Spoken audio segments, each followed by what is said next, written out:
اور اگر مولوی داڑھی اور پگڑی رکھے ہوئے احتجاج کرے وہ دہشت گرد، کلین شیو بندہ کرے وہ پولیس کو مارے، وہ رینجر کو مارے، وہ فوج کے خلاف نعرے لگائے، اس کو نہیں پکڑتے۔ لوگ جو کہتے ہیں نا مولوی کا سیاست سے کام، مسجد کا مولوی ممبر پہ کھڑا ہوتا ہے تو کیا مسجد کا مولوی ریاست کا امام نہیں ہونا چاہیے؟ آپ کے لوگ کب بیدار ہوں گے؟ بالآخر ان کو اس بات کی طرف لوٹنا ہوگا کہ چور لٹیرے وڈیرے کو ووٹ نہیں ڈالنا۔ سیاست جو ہے نا وہ کہتے ہیں جی مولویوں کا کام ہی نہیں ہے، تو کیا آپ ہی سیاسی جماعت کے جو ہے نا رہنما ہے، تو کیا سیاست واقعی مولویوں کا کام نہیں؟ اگر نہیں ہے تو کیا سیاسی ہونے کے لیے 2 نمبر ہونا ضروری ہے؟ یہ جو آپ نے سوال کیا اس کا تو رسول اللہ صلی اللہ علیہ وسلم نے 1440 سال پہلے ہی جواب دے دیا۔ رسول اللہ صلی اللہ علیہ وسلم نے فرمایا بنی اسرائیل کے ایک نبی کے بعد دوسرا نبی آتا جو اس کا سیاسی وارث بھی ہوتا۔ میری امت میں نبی نہیں آئے گا لیکن میری امت میں علماء آئیں گے، اور ساتھ ایک لفظ کہا اور وہ میرے وارث ہوں گے۔ اب مجھے ایک بات بتائیں کہ رسول اللہ نے کہا علماء میرے وارث ہوں گے، یہ جو لوگ جو کہتے ہیں نا مولوی کا سیاست سے کام نہیں، کیا رسول اللہ نے وارث قرار دیا صرف ممبر کا، سیاست کا نہیں، عدالت ریاست کا نہیں، تخت رسول کا وارث قرار نہیں دیا؟ یہ تو لوگوں کو سوچنا چاہیے کہ اگر مسجد کا مولوی آگے کھڑا ہوتا ہے تو کیا مسجد کا مولوی ممبر پہ کھڑا ہوتا ہے تو کیا مسجد کا مولوی ریاست کا امام نہیں ہونا چاہیے؟ ہونا چاہیے۔ یہی اسلام اور دین اور شریعت کہتی ہے۔ یہ سرمایہ دارانہ نظام نے مغالطہ ڈالا ہوا، یہ اصل میں ایک تحریک چلی ہے یورپ سے ہی کہ ریاست کا دین اور مذہب سے، پاپیت کے خلاف آپ کو علم ہوگا، ایک پوری تحریک تھی کہ مذہبی رہنماؤں کو ریاست سے الگ کر دیا جائے۔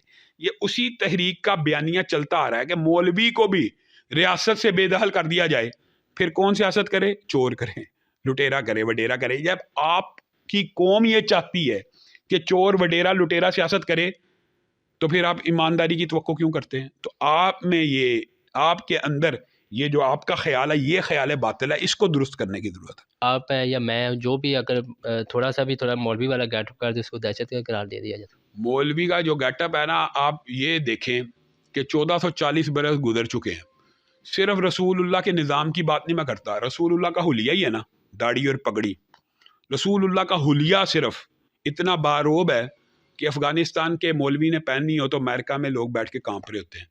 تو میں یہ سمجھتا ہوں کہ یہ اللہ تعالیٰ نے رسول اللہ کو بھی یہ روب دیا تھا، اور ہمیں مولویوں کو اس بات کے اوپر کبھی بھی اس بات کو نیگیٹو نہیں لینا چاہیے۔ یہ اللہ کے فضل و کرم سے روب ہے کہ رسول اللہ کی سنت کے اوپر عمل کرو، اگلے کے دل کے اوپر روب طاری ہو جاتا ہے۔ یہ پگڑی اور داڑھی کے جو دشمن ہیں، یہ بنیادی طور پہ اسلام کو براہ راست نشانہ نہیں بنا سکتے تو مولوی کو بناتے ہیں۔ اسلام کو نشانہ بنانے کی کئی تو جرت کر لیتے ہیں، لیکن وہ سمجھتے ہیں شاید اسلام کو براہ راست نشانہ بنائیں گے یا رسول اللہ کی ذات کو براہ راست نشانہ بنائیں گے تو لوگ ہمارے خلاف ایجیٹیشن کریں گے، تو اسلام کو نشانہ بنانے کی بجائے یہ مولوی کو نشانہ بناتے ہیں۔ لیکن پگڑی اور داڑھی کس کی سنت ہے؟ رسول اللہ کی سنت ہے، تو آپ کو سنت کے اوپر بھی اعتراض ہے۔ اور اگر مولوی داڑھی اور پگڑی رکھے ہوئے احتجاج کرے وہ دہشت گرد، کلین شیو بندہ کرے وہ پولیس کو مارے، وہ رینجر کو مارے، وہ فوج کے خلاف نعرے لگائے، اس کو نہیں پکڑتے۔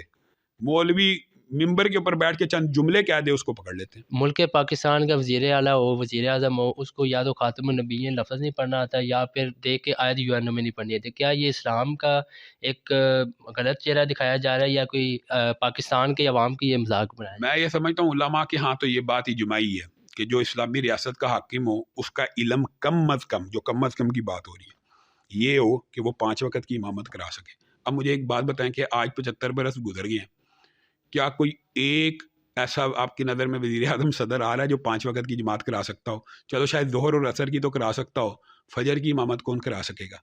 اور پھر کم از کم معیار یہ ہے جو حاکم ہے وہ جمعہ پڑھا سکتا ہو۔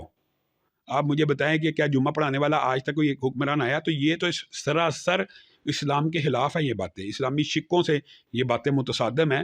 ریاست کا امیر ہونے کے لیے، اسلامی ریاست کا سربراہ ہونے کے لیے کم از کم اس کو خطبہ جمعہ پڑھانے کی اہلیت ہو، جنازے پڑھانے کی اہلیت ہو، نمازیں پڑھانے کی اہلیت ہو، کم از کم یہ اہلیت تو نہیں چاہیے۔ اسلام کے نفاذ کے لیے کیا کوششیں کرنی چاہیے اور عوام کو کیسے اس چیز کو سمجھنا چاہیے؟ بنیادی طور پہ پنجاب کی عوام کو اس بات کو سوچنا چاہیے کہ اگر خیبر پختونخوا کے اندر مذہبی جماعتوں نے ووٹ بینک بنایا اور انہوں نے مولوی کو اپنا امام ماننا اور سیاست کا امام بھی ماننا اور ریاست کا امام بھی ماننا اور وہ ایم این ایز اور ایم پی ایز بھی بن رہے ہیں، تو پنجاب کے لوگ کب بیدار ہوں گے؟